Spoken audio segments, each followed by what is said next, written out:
My brother-in-law enjoys being a jerk and insulting others, saying he's just being honest, but now he's crying wolf after he got verbally slapped out of all our family outings by my wife. Posted by you/thrower_annoyingbull. This is a throwaway account, as I have work colleagues on my main account that I don't want knowing about my family drama, and the spelling will be rubbish because I'm fuming right now. Obligatory note, all names have been changed. So, for the backstory, I, 36F, am married to the love of my life, K, 36F. We met when we were 17. She was out and proud, while I was still in the closet, so we didn't start dating until I came out at 21. We got married in 2019 and have an adopted 4-year-old son, Jack. This becomes relevant in a minute. My sister, Sarah, 27F, has a long-term boyfriend, Steve, 28M, who the family cannot stand. They've been together for 8 years, and the whole family has hated him from the first time we met him. He is rude, obnoxious, arrogant, and an all-around crappy human being. He's the type who claims he's just honest, but if someone is honest back to him, he flips out and sulks like a toddler. In fact, my toddler is better behaved than he is. He isn't abusive to Sarah and doesn't direct these comments toward her, it's just the rest of us. He's actually a good partner to her and treats her well, which is his one redeeming quality. My dad and Kay hate him the most and will do anything to avoid him at family gatherings. Kay usually just ignores him and brushes off anything he says to her, as she doesn't like conflict. However, there have been a few occasions when she's said something back, but it's usually in a joking manner, which amuses my dad to no end. My mom is a peacemaker and will do anything to avoid drama, so she just changes the topic whenever he starts. But she and my grandparents all hate him just as much as the rest of us. Sarah is the only one who obviously doesn't hate him. Our son's birth mother, Tess, was Kay's best friend, who sadly died in 2021. This was a real shock, as she had an underlying heart condition that she didn't know about. She simply went to sleep one night and never woke up. Jack had been left alone in his cot all day, screaming for his mum, before Kay got worried that Tess wasn't answering her texts, and went to their house to check on her. She found Jack in his cot and Tess in her bed. We adopted Jack because no one in Tess's family was in a position to take him in. We raise him as our own, but he knows who Tess is. Obviously, this is a very sensitive topic for Kay, as it was so traumatic for her and Jack. Now, onto what happened last weekend. It was the anniversary of Tess's death on Saturday, so Kay, Jack, and I went to visit her grave. Kay is always quiet after visiting her, and this time of year is especially hard for her. On Sunday, we had a family gathering at my parents' house. These happen every couple of months as a way for everyone to catch up. At first, nothing was out of the ordinary. Kay and my dad were off to the side talking as usual, though I could see that Kay was obviously struggling. My dad and she went for a walk so she could clear her head, something they've done before, so nothing unusual. However, Steve had an issue with this and asked why they had left and why he wasn't invited to walk with them. I explained about Tess and said Kay just needed a minute. This wasn't good enough for Steve, though, and he said she should have gotten over it by now. At this, my granddad, who is naturally a very quiet guy, said that his best friend had died over 20 years ago, and he still had days when he missed him so much it hurt. You don't just get over something like that. Steve shut up after that. Kay and my dad came back, and she was in a much better mood. We all sat down at the table for our late lunch and started chatting. Everything was fine at first until Steve started trying to intrude into Kay's conversation with my granddad. When it was obvious they weren't going to include him, he very loudly stated, "This is bullcrap. She's getting all the attention from everyone because her friend died 3 effing years ago. Get over it, for F's sake. We're all sick of hearing about it." The whole table went silent, and I took one look at Kay and knew she was about to go off on Steve. Only it didn't happen the way I thought. Rather than exploding at him, she looked at him very calmly and said that she and Granddad weren't talking about Tess, they were making plans to take him to the Christmas markets, but if he wanted to be a prick, then no problem. She then went on to tell him that everyone in the family hates him because he's a toxic, narcissistic prick. That whenever he can't come to a family gathering, the whole family is much happier. That there's a reason he has no friends and that even his own family can't stand to be around him. That reason is that he's rotten from the inside out, and Tess may have only been on this planet for 32 years, but she made a bigger impact on people than he would if he lived until he was 150. That her funeral was packed with people because she was so loved, whereas he'd be lucky if anyone other than Sarah was at his. After that, she got up and went to the back garden, and I followed her. A few minutes later, my dad came out and said that he'd told Sarah and Steve to leave. We went back inside, and Kay apologized to everyone, saying she should have just kept her mouth shut. Everyone other than my mum told her what she'd done was right and that it was about time someone told him. My dad then found it hilarious that a lesbian had been the one to tell him straight, which lightened the mood a lot. We spent the rest of the afternoon there before going to pick Jack up from Kay's mum's house, as she'd had him overnight on Saturday for us. The reason I'm making this post is that yesterday, I got a call from Sarah saying that she and Steve wanted an apology from Kay or they weren't going to Christmas. When I reminded her that we wouldn't be at Christmas either, as it's our year to spend it with Kay's mum, so it made no difference to us, she got really upset. She said she wanted an apology because Kay was way out of line. I said she wasn't and that I wouldn't even contemplate asking her to apologize because I agreed with everything she said, and so did everyone else there. She ended the call, and I just went back to work. Then today, my dad called me and asked if Kay's mum would mind a few more for Christmas, as he was refusing to spend it with Steve.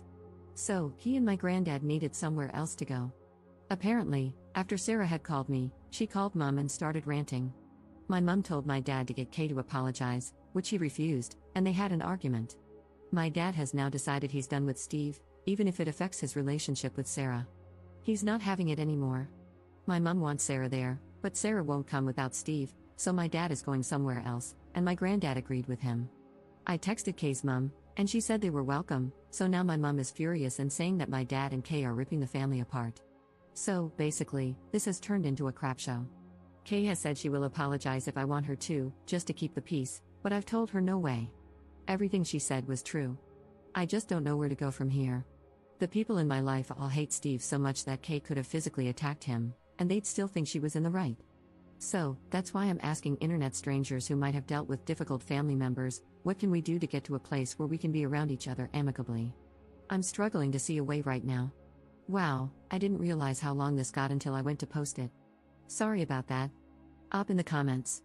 If it were just Sarah upset, I wouldn't care, but it's my mum. She tries so hard to keep the whole family together, and she is devastated by what's going on. One of her favorite things to say is take the high road and rise above it. I just feel like enough is enough. Steve and Sarah don't see anything wrong in what he's done. It was just him being honest. I'm sick of the high road, I've been on it for 8 years. I'm happy on the low road now. Update 8 days later. Hi, I know how much this community loves an update, so I thought I would give you one as things seem to be sorting themselves out, kind of. After I wrote my last post, a few things happened over the next couple of hours. The first thing was that I spoke to my grandparents on my mum's side. They were there when this all happened, but they're like my mum and just constantly try to keep the peace, that's where she gets it from. They were supposed to be spending Christmas with my mum this year, but they changed their minds and decided to spend it with my uncle instead. They have made the decision to not be around Steve either, as he causes too much drama. They asked if they could come and see us and Jack on the 23rd before they head off to my uncle's, which I happily agreed to. This really surprised me and outright shocked my mum because, as I said, they are the biggest take the high road type of people I've ever met, but even they'd had enough. The next thing that happened was my dad called to let me know that Steve and Sarah had now decided they want Kay to make a public apology in front of the whole family and admit she was lying, and that the family loves Steve. He was laughing as he told me this and called them delusional, so any small chance of a superficial apology went out the window. The third thing that happened was Jack getting home from after-school club with a recorder that I am sorely tempted to shove up the teacher's backside. So, all in all, it wasn't a great day. Through talking to people on here, I also realized that Steve has been trying to push Kay and me out of the family. He's been organizing trips that he knows we wouldn't be able to go on. We wouldn't have gone anyway, as a weekend away with him sounds worse than a paper cut to the eyeball. He's also constantly trying to get my dad away from Kay whenever we're all together. I think this is because he's jealous of Kay and Dad's relationship, as they're very close and go on trips to classic car shows several times a year together, usually with my granddad as well. Anyway, things went quiet for a few days until the weekend. Our town has a big Christmas fair that runs from November through December, and we always go to it with Mum, Dad, Granddad, and Kay's mum.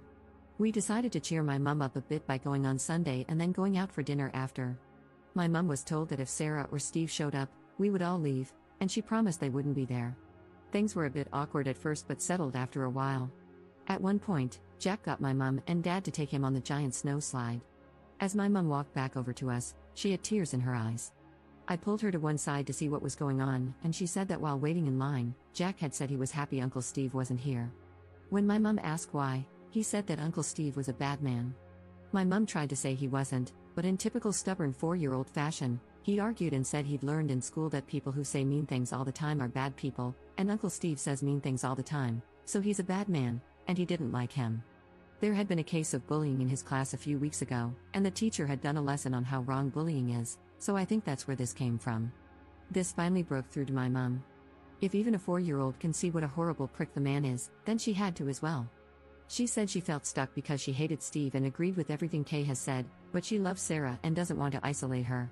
I told her I would always be there for her, but I wasn't putting myself, Jack, or Kay through being around Steve again, and she needed to think about what she wants, not what I want, or Dad, or Kay, or Jack, or her parents, or Sarah, or Steve, but what she wants. She went quiet and then said that Kay's mom had told her she was welcome at hers for Christmas if she wanted to and that she could decide on Christmas Day if she wanted. Kay's mom would save her a plate.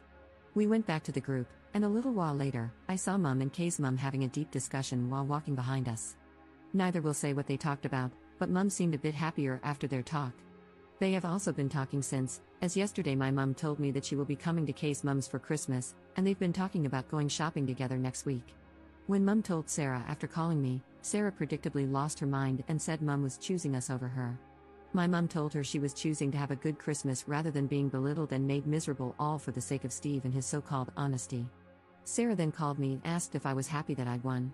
She then did the unforgivable and used a few homophobic slurs toward me and Kay and called Jack the product of a WH-re. I ended the call, blocked her everywhere, and then let my family know what had happened and that I never wanted to speak to her again. They're all as appalled as I am, and Mike Annie, Mom's mom, called Sarah and apparently told her she was dead to her, as she won't have a bigot in the family. Sarah has been trying to reach out to apologize because she knows she has stepped over the unforgivable line, but I've just kept blocking the fake accounts she's been making on Instagram. Steve tried reaching out to my dad after this, and when he eventually answered, Steve tried to say that Sarah was just angry and didn't mean it. According to Mom, Dad ended up giving him a verbal lashing and told him he was the worst thing that had ever happened to Sarah and our family. My dad has told Sarah he is disgusted with her but will be there for her if she leaves Steve. Until then, good luck. Mom has gone low contact as well but wants to keep the door open so that Sarah isn't completely isolated. I had a few people saying that Steve may be abusive toward Sarah, but I really don't think he is. He usually acts like a prick when the attention isn't on him. He knows that when he says obnoxious things, all the attention is on him, and he revels in it. After Sarah's outburst, I just think they're both toxic and feed off each other's toxicity. She lets him get away with the things he says because she gets pleasure out of watching us all bite our tongues and keep quiet. So, Mom's angry, Dad's angry, our 3 grandparents are angry, and the extended family is angry. Kay is being my rock, but I can tell she's really angry about what Sarah said toward Jack. I'm just sad and done with it all. At least now I know what she really thinks about Jack, Kay, and me, so there's that. Not the perfect update, but we move on. It will be nice this Christmas to have both sides of the family together for the first time and not have to worry about Steve being a jerk, but I'm sad that this is how my relationship with my sister has ended. I'm trying to get into the Christmas spirit, but it's a tough one right now. The only things that make me smile are Kay and Jack being goofy idiots to cheer me up. However, the recorder can go to hell. I curse whoever invented the thing, like seriously, screw you. Thanks for all the support in my original post and for opening my eyes to a few things. Maybe internet strangers are the way to go for advice after all. Hope you all have a good Christmas/holidays. Second update 1 month later. Hi all, relationship_advice only allows for one update, so I thought I'd post this here as I've still got people reaching out for an update about Christmas. This might be a bit anticlimactic, but nothing much has happened. Sarah stopped trying to reach out to me during the first week of December after one final message through a mutual friend, saying that she loves me and sorry. My dad spoke to her once on Christmas Eve to wish her, and her alone, a Merry Christmas. My mom has spoken to her a few times and even had breakfast with her on Christmas Eve, but that's it. As far as I'm aware, Steve and Sarah spent Christmas at their house alone. I do know they went to a party on Boxing Day with one of Sarah's friends, and Steve was on his best behavior, according to someone I know who was there. Maybe he's learning, who knows? I did have a few people asking about why Steve and his family don't speak. After talking to my dad, I found out that Steve said something to his brother's wife at a family gathering, which led to his brother and him having a huge argument that turned physical. After that, Steve's brother refused to have him around himself, his wife, or his kids, so Steve's mom and dad told him he wasn't welcome at family events anymore. They went very low contact with him. Apparently, he gets a phone call on his birthday and Christmas, but that's about it. My dad was told this by Sarah, who was there when it happened. As per usual, she tried to downplay the whole thing and say that Steve's family was overreacting. Sounds oddly familiar. We spent Christmas at Kay's mom's house, and my mom, dad, and granddad all came as well. My mom and Kay's mom haven't ever really spent a lot of time together, but they have been recently, and they've become good friends, meeting up for lunch and going shopping together a few times. It's a bit of an odd pairing, as my mum is very straight-laced, and Kay's mum was a punk when she was younger and is now really into Wicca and natural healing. Seeing my mum dressed in her Sunday best and Kay's mum in her Sex Pistols hoodie is an odd sight, but they get along great, so that's nice. Christmas overall was good, nothing special, just relaxing. Without Steve being around, there was no need to be on edge. Jack was very spoiled and loved every second of it. I'll be honest and say I miss my sister a lot, and part of me really wanted to call her on Christmas Day, but I know I can't have her in my life right now. That's about it, really, all very boring. I still want to launch Jack's recorder into the sun, but he loves it, and his rendition of London's Burning is improving. Listening to 26 4 and 5-year-olds enthusiastically try to play London's Burning on recorders at the Christmas nativity play was one of the funniest things I've ever seen. That got the biggest cheer of the night, that's for sure. I hope everyone had great holidays and has a brilliant new year. Commenter. This is not a recommendation, however, a dog can really do a number on a recorder. Great chew toy, just saying. Ops response. Funny you should say that. We have been offered a rescue puppy that will be ready in a few weeks, so if we get one, he or she could solve our problems.